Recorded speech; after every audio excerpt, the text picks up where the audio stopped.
সাকিব আল হাসানের জাতীয় দলে ফেরা নিয়ে আবার আলোচনা শুরু হলেও এখনও অনিশ্চয়তা কাটেনি। পাকিস্তান সিরিজের আগে বাংলাদেশ ক্রিকেট বোর্ড জানায় তার জন্য দলের দরজা খোলা, কিন্তু সেই সিরিজের পর নিউজিল্যান্ড সিরিজেও তাকে দলে দেখা যায়নি। 2024 সালে শেষবার জাতীয় দলের হয়ে খেলার পর রাজনৈতিক ও আইনগত জটিলতায় তিনি দীর্ঘদিন বাইরে রয়েছেন। এ সময়ের মধ্যে তার ফ্র্যাঞ্চাইজি ক্যারিয়ারও ক্ষতিগ্রস্ত হয়েছে। পাকিস্তান সুপার লিগও ডাক পাননি, আর ইন্ডিয়ার প্রিমিয়ার লিগে সুযোগ অনেক আগেই বন্ধ হয়ে গেছে।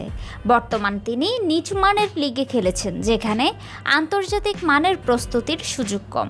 প্রধান নির্বাচক হাবিবুল বাশার জানিয়েছেন, সাকিবের ফিটনেস ও প্রস্তুতি নিয়েই মূল আলোচনা হয়েছে। তার মতে, আন্তর্জাতিক ক্রিকেটে ফিরতে হলে নিয়মিত খেলা ও কঠোর প্রস্তুতি জরুরি। সাকিব যদি পুরোপুরি প্রস্তুত থাকেন এবং দীর্ঘমেয়াদে খেলতে চান, তবে তাকে দলে ফেরানোর বিষয়টি গুরুত্ব সহকারে বিবেচনা হবে।